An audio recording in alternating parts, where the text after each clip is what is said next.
fairness ha, nagpipick up ang audience. Hello sa mga taga San Pablo City. Hello po sa mga taga nasa Hong Kong. Hello po. At maghaharutan na naman po tayo sa Facebook. At mag-Q&A na naman tayo. Hello sa mga taga Sikihor. Hello sa Edmonds Inn and Suites. I've heard that Sikihor is a very beautiful country, province. Anyway, hello sa mga nasa Oman. Good evening, good evening. Ayan, nagpipick up na tayo. I just hope na hindi na uli ako ma-restrict ng Facebook. At I am very excited to do more lives para magkaroon ulit tayo ng balitaktakan tungkol sa mga issue. Hello sa mga nasa Hamburg, Germany, nasa Hong Kong, kamusta po kayo? Mga nasa LA, Lower Antipolo, and mga nasa Israel. Oh my God, na-miss ko kayo guys. Na-miss kong makapag-interact sa inyo ng ganito. Kasi, again, ako ay binartolina ng Facebook for about a year. Ako ay naka-restrict na mag-live. So now, I am back. Back to back, bareback, broke back mountain. So, sabi ni Jared C., Miss Sass, ano po nangyari sa Facebook page nyo? Okay, what happened to my Facebook page is, grabe. After, since October last year, Facebook did something to my page. Ano kami lahat kaming mga vloggers na associated with Duterte.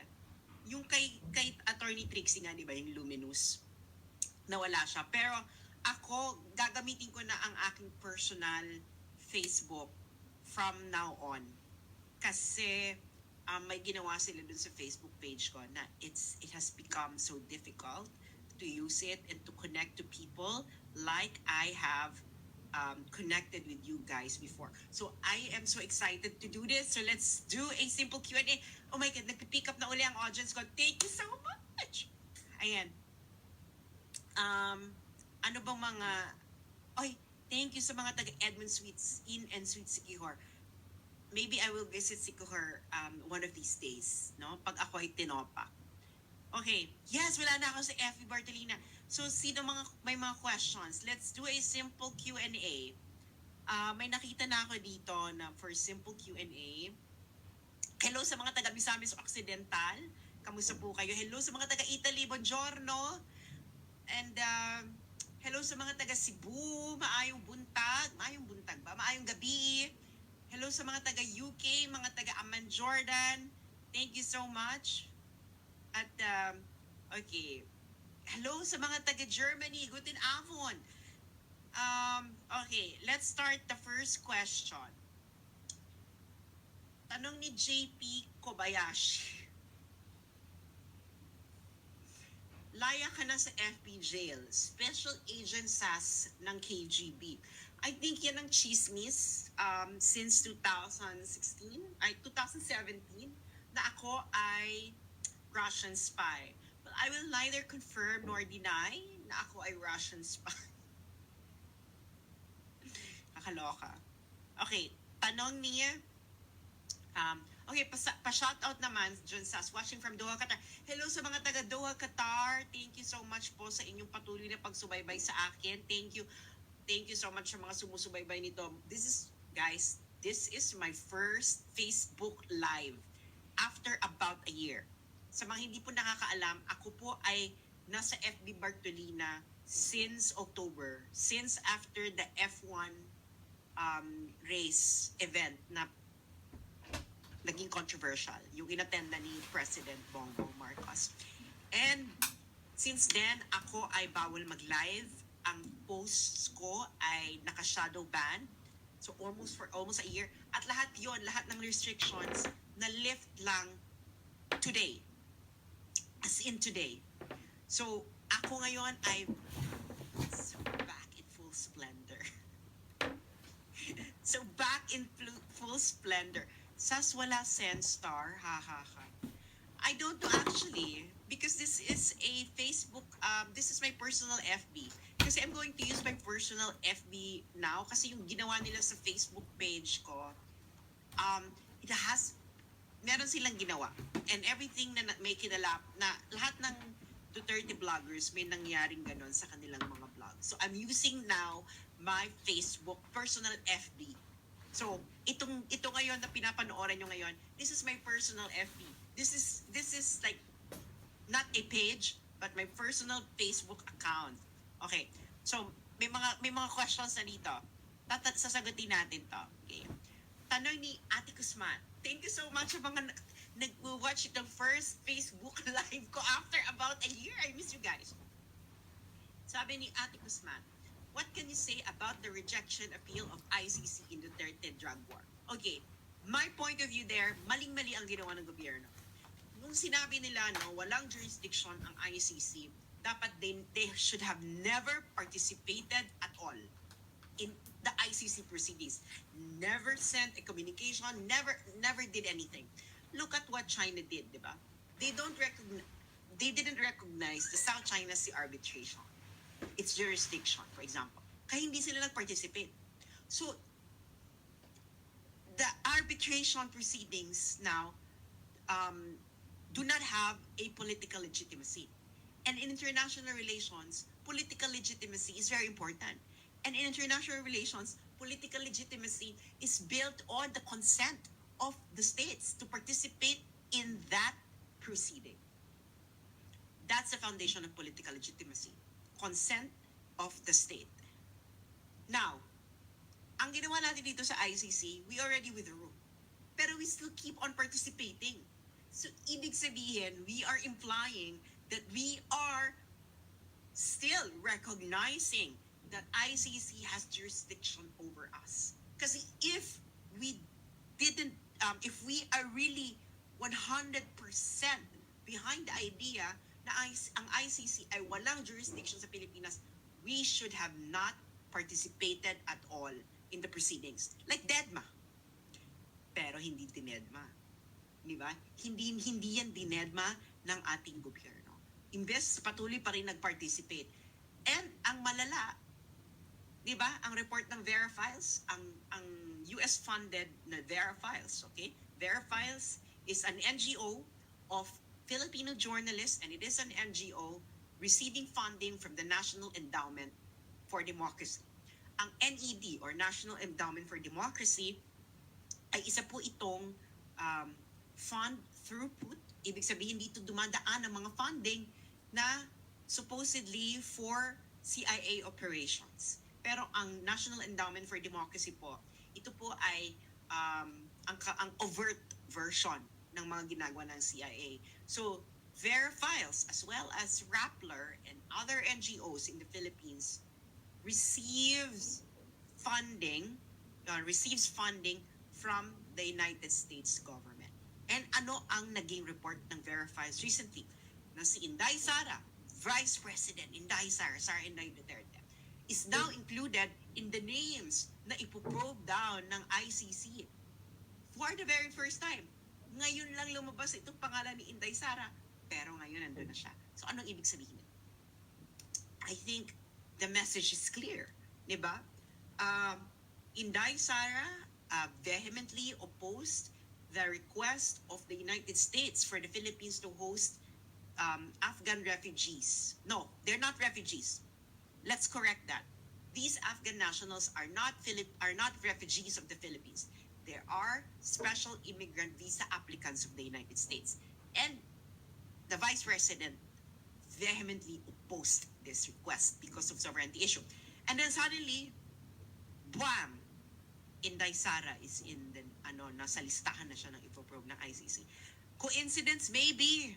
Maybe coincidence. But ask anyone in politics who are in the know if this is entirely coincidence. Diba? Okay. Next question. Hello sa mga nasa Israel. Thank you so much, guys. Israel is one of my favorite countries I've been to. Jerusalem is a very beautiful city, full of history. So, okay, saan na tayo? Looks like the Twitter video is starting to be about. Okay, dito nga ako sa personal Facebook page ko. So, next question. Okay, may personal tanong si PCM Pink. May question po ako, Sas, do you ever feel envious? Parang hindi, no? Ang question ko is, paano ko maiwasan ng envy and jealousy? Do I feel envious? Depende kung ano yung kaiingitan. Actually, ang mga kinaiingitan ko, a lot of them are fictional characters. And a lot of them as well, yung mga kinaiingitan ko are already no longer existing on this planet because they have lived a really full life. Um, and ayun.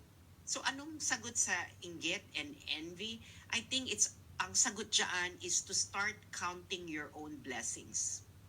Kasi envy for me starts when I start to count the blessings of others. So always focus on counting your own blessings. Ayan. So, tanong ni J.K. Morales, Sastraganos, ano masasabi mo sa pagbisita ni former President Rodrigo Roa Duterte sa China? Hello guys, sa mga kararating pa lang, thank you so much. Again, this is my first FB Live since ang mga restrictions ko from Facebook got lifted. Almost 1 year na po ako may restriction mula sa Facebook. At ito po mga restrictions na ito ay nagsimula nang ako ay nag-comment doon sa supposedly secret F1 race um, attendance of our president. So since then, for a year, ako ay nakabartolina, bawal mag-live. Yung mga tao dyan na nagtatanong ba't hindi lang nakikita yung post ko sa newsfeed nila, it is because of those restrictions from Facebook. So right now, ngayong araw na ito lang sila na-lift, so sorry sila. Pero yun na nga, dito na po ako sa personal Facebook page ko, a personal Facebook account. So, nanonood po kayo sa aking personal Facebook account. Yung For the Motherland page po kasi they did something to my page that made it very difficult to have any engagement already. So dito tayo ngayon guys, sa personal Facebook ko. Dito tayo magtatanungan at magkakaroon ng interaction. So let's go. Proceed tayo sa question na to. Kamusta yung mga kakapag-tune in pala? Thank you so much. I'm so happy na nandyan pa rin kayo at nagsusubaybay kahit ako ay naka-Bertolina within a year at hindi kayo nakapanood ng live ko. Pero ngayon, you are watching me. Thank you so much guys. Thank you. I really appreciate it. So, going back to the question of J.K. Morales, ano masasabi mo sa pagbisita ni FPPRD sa China? Ano masasabi ko doon? Well, it is a very important visit. Why? Dahil among all our leaders, the most respected by China is Duterte. And then a close second is GMA. Close second is GMA. So, kung meron man tayong sigalot with China, the best person to send to China in order to talk to China and that China would listen to that person is former President Rodrigo Duterte. And maybe to some extent, former President Gloria Macapagal-Arroyo. Kasi nung Pinoy's time, it was GMA who was the most respected Filipino leader ng China. Now, we now have two. So these two former presidents, we should utilize them to the fullest extent. Kasi iba yung kanilang diplomatic leverage when it comes to our neighbor. So, nasabi ko, it's very important kasi we are in a very difficult situation in our region. At ang naiipit dito na bansa ay ang Pilipinas. Kung magkaputukan dyan, tayo talaga ang mapuputukan. Kung magkaputukan dito sa ating region, tayo ang isa sa mga mauunang masisira. So, I believe na Duterte's visit there has something to do with calming the sea. So, yun. Alright. Next question. Next tayo. Hello ulit sa mga nasa Guangzhou, China. Hello. Hello sa mga taga Davao, of course, always. Hello sa mga taga Davao. Oy, hello sa mga nanonood ngayon ng live. Thank you so much, guys. This is my first live after ako ma-restrict ng Facebook for almost a year. first live. Ngayong araw lang po na-lift ng Facebook ang lahat ng restrictions sa aking account. So, okay. Next question. Tingnan natin kung ano pa magandang saguting questions dito. Oh my God, thank you so much, guys. Thank you so much. At sa inyong patuloy na pagsuporta. Guys, sa mga nagsusubaybay sa akin since 2016, let me just remind you na na-release ko na po yung book ko, yung A Lighthouse Before a Troubled Sea. Before a Troubled Sea. Pwede nyo po siyang mabasa online as a flip book, or you can order a physical copy via Shopee and or via Lazada. I don't know yet kung nasa ibang bansa kayo. I think the best way is to read it online as a flip book. Kung paano kayo makakapag-order, guys, you can go to my personal Facebook, Sass Rogando Sasot. And then, yung naka-pin post po na article ko, sa baba po nun, nandoon po yung links kung paano kayo mababasa yung libro as a flipbook or kung paano po nyo po siya makaka-order ng physical copy. I think if you would like to support my political commentaries, that's the best way to do that po. And that is to order the book. You know? So, at least meron kayong mababasa na something that you can have. So, punta kayo ng personal Facebook page ko. Yung nakapin na post, nandun po sa baba ng post na yon, yung 3 different ways on how you can order my book. Either kung i-order nyo siya online as a flip book, you can read it as a flip book, order a physical copy via Shopee or Lazada. Guys, I cannot give a signed copy because reseller na po yung nagbibenta ng mga books. Okay? I cannot do signed copy. Siguro kung magkita na lang tayo. So, yon. Okay, next question. Question ni Brian Pelino Enriquez. Ano masasabi mo yung po sa kaso ni Pura Luca? As part of LGBTQ. Okay, yung kaso sa mga hindi pa nakakaalam, the Pura Luca incident, in a nutshell, ganito. Si Pura Luca is ang drag queen at ang part ng kanyang drag presentation is related sa kanyang faith, which I suppose is the Christian faith. So ginagawa niyang drag si Jesus Christ. I'm an atheist, and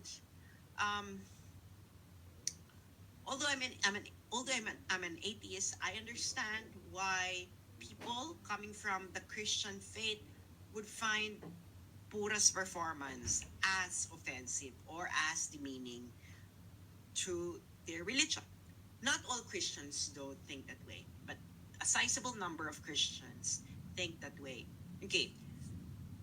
There is a way to balance freedom of speech, which protects what Pura did, and respecting the religious sensibilities of other people.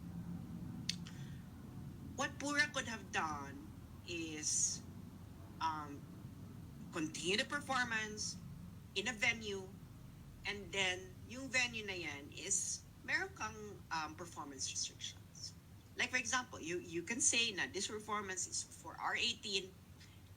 It's not meant to be vegetative and to be distributed to a general audience. And then they can issue a warning. The performance contains themes that could be controversial or offensive to people of certain faiths. In that regard, yung manonood lang ng performance na yon are those people who actually appreciate a provocative performance, a performance like that. And maybe we would have not a problem. Kasi if there is already a warning that this could be offensive to your religion, why would you watch it? So it's on you. So there is a way to balance freedom of speech and respecting people's sensibilities. I do not believe in the idea na, okay, let's just let's just consider this as a question of freedom of speech. Kasi freedom of speech is not the only value in society. There are other values in society. This is my conservative side talking. There are other values in society, and we need to balance those different values. Do we value respecting the religious sensibility of other people? I do value it. I'm an atheist, but I do value it. Do I value freedom of speech? Yes. Now, how can I combine respecting the religious sensibilities of people while also um, upholding freedom of speech? And it can easily be done. And that space, I hope, should be the space that should be traversed in the future by anyone like Pura. Yan po. Okay, next question. Ang hihirap ng mga tanong ha. Sana na nasasagot ko ng maayos yung mga tanong ninyo. Thank you so much po guys. Yung mga kararating po lang po. This is my first live after about a year. Kasi ako po ay naka-restrict sa Facebook for about a year. So, ngayong araw lang na ito, na-lift ang restrictions. So, yun. So, sabi ni Christine Maderazo, maybe you can answer with this question. Ano po yung question? Okay, so tanong niya, Sefi Sabana. Hello sa mga nasa Virginia, USA. Ilang taon ka na, Sass? I turned 41 this year. So, I am aging and I deserve to age. Nakakaloka naman kung forever ka pa. We all deserve to age, guys. We earned it. So, sabi ni Sefi Sabana, do you think some pro-admin bloggers use studies as an alibi to avoid discussing the obvious corruption of the government like the Loga issue? May tiwala ka pa ba kay BBM? From 1 to 10, the highest. Ano po ibig sabihin yung some admin bloggers use studies as an alibi to avoid discussing the obvious corruption? Pro-admin bloggers. To be honest, I do not read their blogs. Because I don't learn anything from their blogs. I'm so sorry. So there are certain pro-admin bloggers that I read and that I really learn from.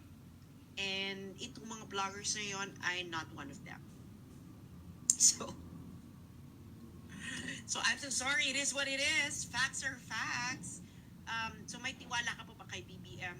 You know, guys, every government, every administration deserves our trust.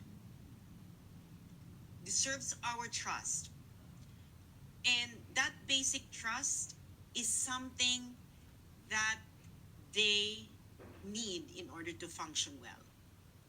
And I still have that basic trust sa administration na ito.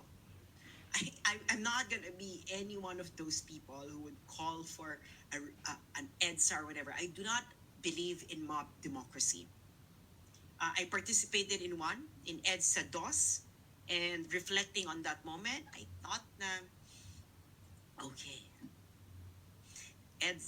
mob democracy, not the way to go. So, I believe na every administration deserves our basic trust.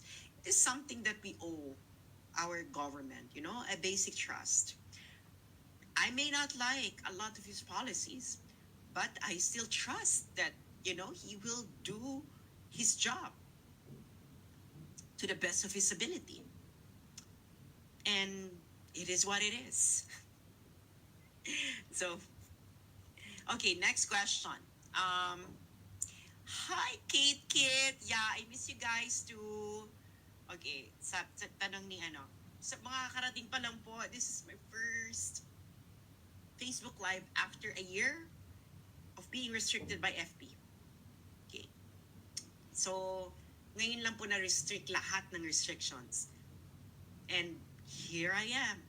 Okay, tanong ni Yashua Nunag, Sass Regando Sass, what can you say about the EDCA sites here in the PH? I've always been consistent about my stance on EDCA since Pinoy's time. Kasi panahon niya ni Pinoy nang nagkaroon ng EDCA agreement. EDCA is a violation of our constitution. Although our Constitution, our Supreme Court affirmed in its constitutionality. But for me, future generations would look back at this moment ng Supreme Court, and I believe that they will think na the Supreme Court, si Lourdes Sereno pa nun eh. Si Attorney Lourdes Sereno yung nagsulat ng decision na yun, affirming the constitutionality of EDCA. EDCA is just a continuation of U.S. colonization of the Philippines. They cannot let us go, because after all, they bought us. The United States still think that we are their property. So, I'm against it. Senator Bongbong Marcos was against it. A lot of people were against it. Pero the Pinoy administration was for it because the Pinoy administration ay malaki ang utang na loob. The Aquinos, malaki ang utang na loob niyan sa United States. And it's a very pro-American family, the Aquino family. So, it is what it is. So, the president decided, but of course, his decision doesn't take away our right to resist his decision and point out the consequences, the possible consequences of the decision. So, I'm against EDCA. I'm against the presence of foreign military in our territory. I don't like the continuation of any form of colonial rule of the United States over our country. So yun po aking stand. Okay, next question. My God, thank you guys sa mga kararating pa lang. Again, this is my first live after a year of being restricted by Facebook. Okay.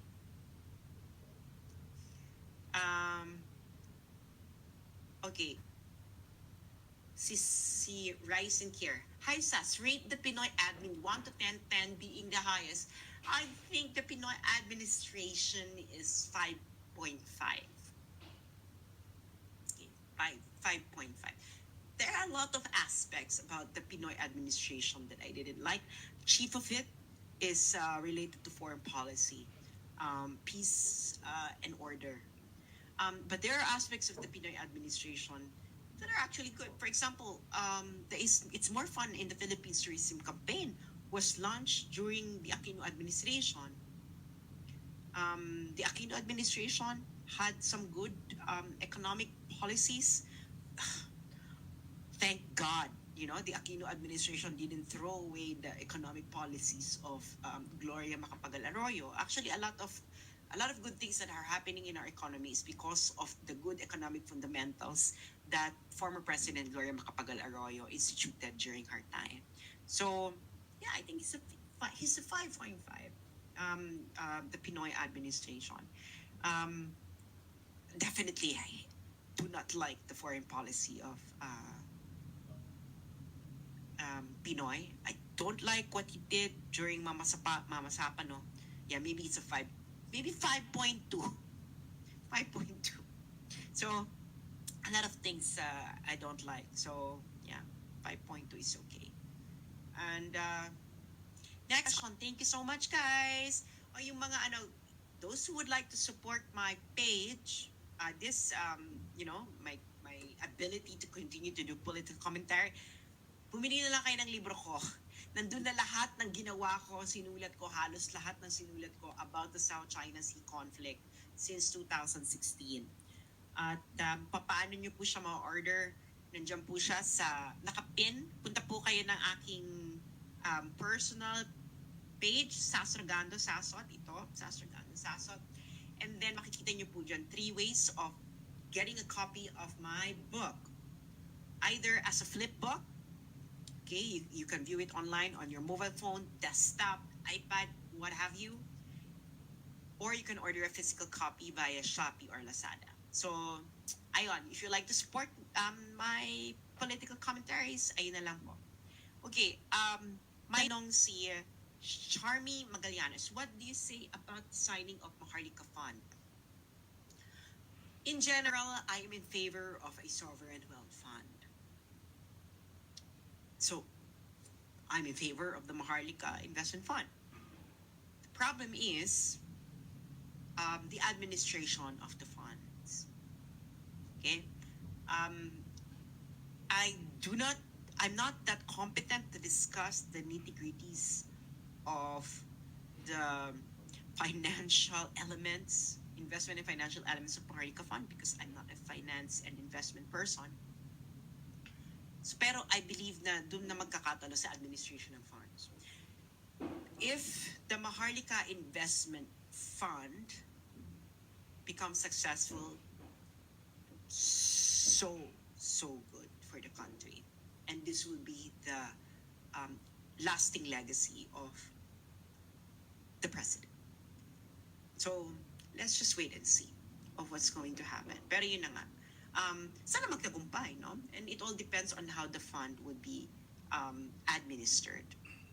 Okay. So, next question. Um, Hello, good evening, Jello. Oh my God, Jello, na-miss din kita ha. Ikaw suki ka, Jello, ng aking live noon. So, again, guys, this is my first Facebook Live after a year of being restricted, after about a year of being restricted by FB. Ngayong araw lang po, ngayong gabi lang po, nawala lahat ng restrictions ng FB sa aking page. So, balik po ang ating conversation. So, ayan. Okay, next question. Okay, may tanong ang napaka-intrimitidang Madam Ellie na napakasarap ng kanyang bottled pulburon. Hindi ako nabibiro talagang bottled pulburon at iba pa niyang niluto. Kita mo naman yung katawan ni Madam Ellie kung hindi masarap gumawa ng pagkain, ewan ko na lang. Sabi ni Madam Ellie, bakit ganyan ka magsalita? Ang talino, interior designer ka po ba? Actually, ano po ako? Nag-aral po ako ng... Wala pa ako pinag-aralan. Kaloka ka, Madam Ellie. Masarap ang pagkain ni Madam Ellie. Madam Ellie, baka mag-order uli ako sa'yo ng ng cookies or pulburon. Sarap ng pulburon ni Okay. Tanggalin ko the wig ko. Sandali lang po.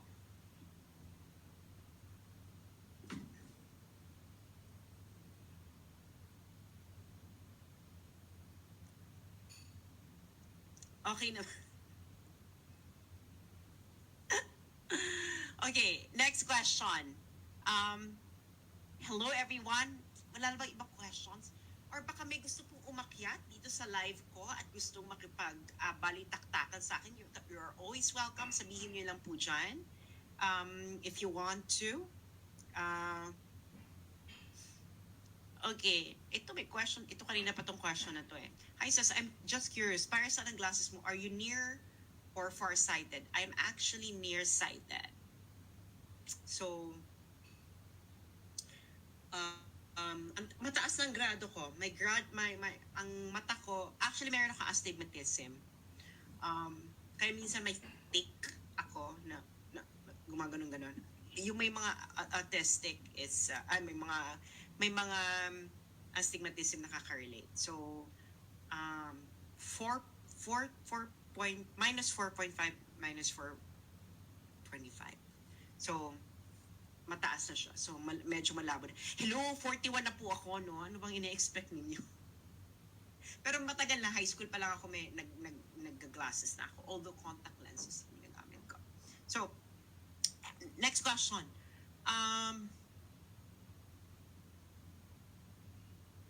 Okay. Tanong ni Young Reformist, is there any current political party you would like to join? The political party that's nearest to my political beliefs sa ating bansa ay yung political party ni Norberto Gonzales. Yung Partido Demokratiko Sosyalista ng Pilipinas, PDSP. So, that's the nearest, That's the nearest. But of course, if there's a new political party that could contain, the core, my core political beliefs, syempre doon ako. Pero the nearest right now sa Philippines is Norberto Gonzales, Partido Demokratiko Sosyalista ng Pilipinas. Um, Next question. Tanong ni Arnel Lachica. What can you say about Sarah's inclusion in the ICC's probe on war on drugs? What can I say about it? Well, as I've written, it was only Inday Sara who expressed vehement opposition against the U.S. request na i-host ng Pilipinas ang mga Afghan special immigrant visa applicants ng United States. And suddenly, boom! VP Sara is included in the list of names that ICC would probe. Coincidence? Maybe. But facts are facts. So yun. Anyway, next question. Hello sa mga ano pa lang, kakasama pa lang. Kakatuning pa lang. Any more questions? Ayan, sabi ni, tanong ni Ate Cholter, are you open for any government position? Actually, no. My personal development agenda right now is to continue my academic career. I have already applied for further studies, of course, PhD level na. So I'm just waiting for the results of my applications. And so either I will pursue a PhD or another master's degree. Maybe a master's degree in um, international political strategy related masters. So, ayun, PhD studies. I think I've always said this, kamusta kay Congresswoman Geraldine Roman? Si Congresswoman Geraldine Roman, kachika ko po yan. Minsan, I have seen her before, Congresswoman Geraldine Roman. Congresswoman Geraldine Roman, kung sa mga hindi nakakaalam, siya po ang kauna-unahang woman of transsexual experience who got elected in Congress sa ating bansa and of course in Asia.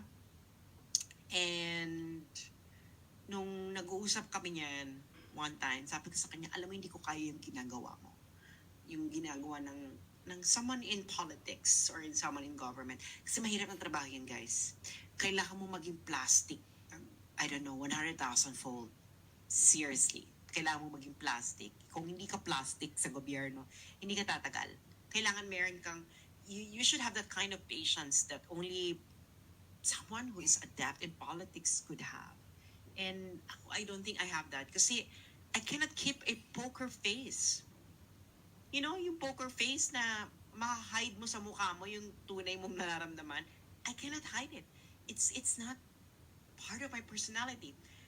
Everyone in my life, friends, ex-boyfriends, ex-lovers, even parents, they told me that I'm so good in lying when it comes to words, but my face betrays the truth. Kasi I cannot hide it. It's just who I am. Kaya nga, I don't like lying. Kasi my face would betray it. I cannot sustain a lie physically. You can sustain a lie through words, pero pagdating ng physically, that's something that I am not good at doing. And other people are good at it. Like politicians, for example, but I'm not good at it. So ano tanong mo, Mark Longos? Okay, next question. Tanong ni Analea Mendoza, tuloy pa ba show mo sa SMNI ngayon na mag-aaral ka uli? Of course! Bakit hindi siya pwede matuloy? Pwede naman siyang statecraft started remote na nasa Netherlands ako and then via Zoom namin tinitape about episodes. So, I don't see any reason why it cannot continue. We started statecraft na remote ang location ko. Okay, next question.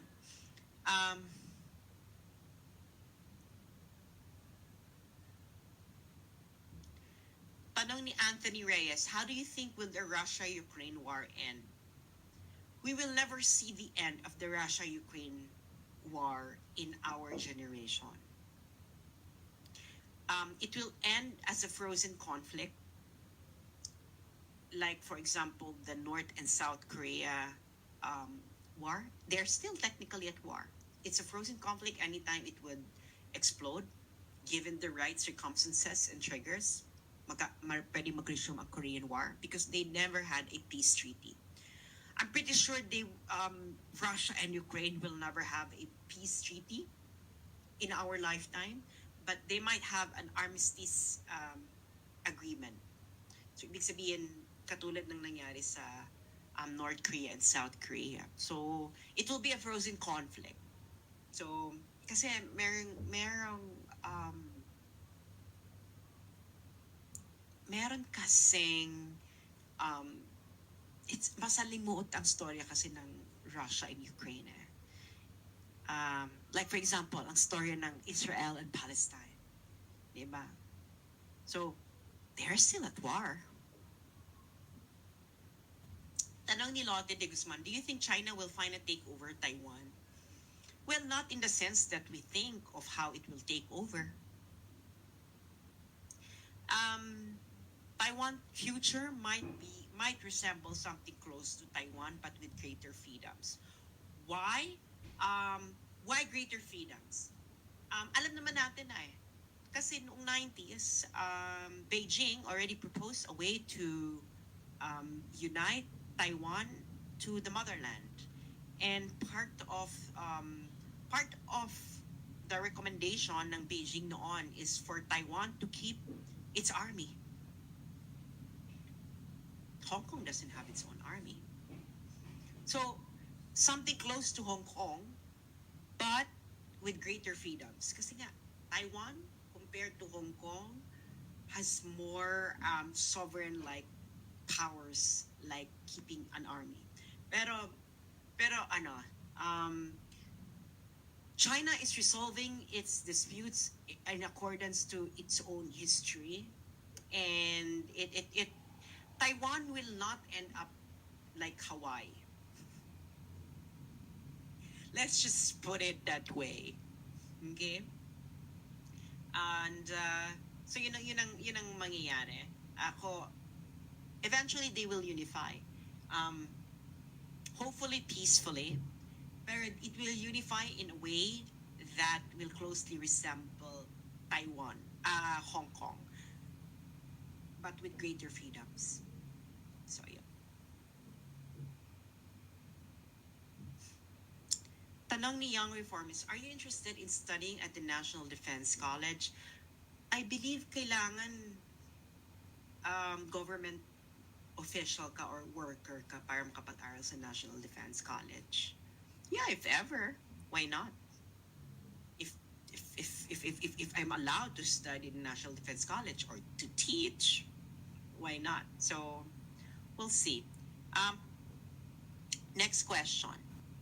Tanong ni Miguel Francis, hey Sass, what are your thoughts on political clans here in the country? Well, they're there. They're part of our reality. They're part of the fabric of our political system. What we could do is to actually change our political system para malesen yung dependency on political clans ng ating politika.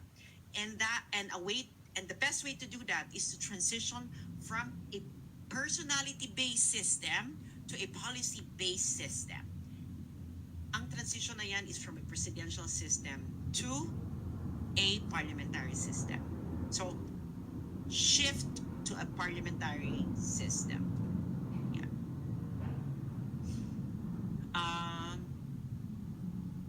Okay, next question.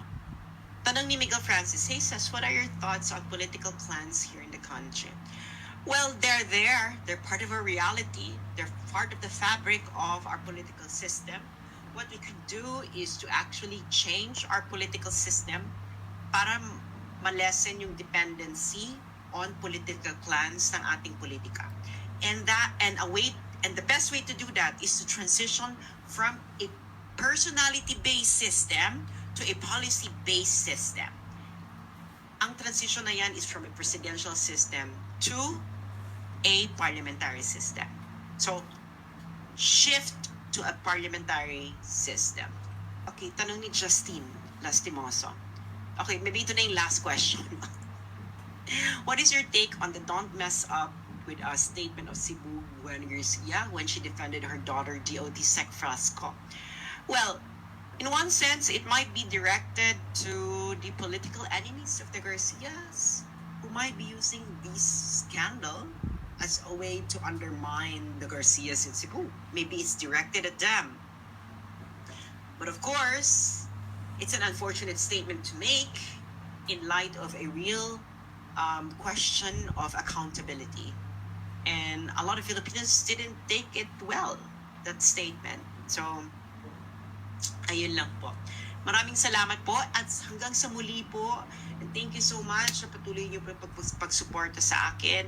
And next time po sa ating live, magkita-kita po tayo ulit. Thank you and have a good night.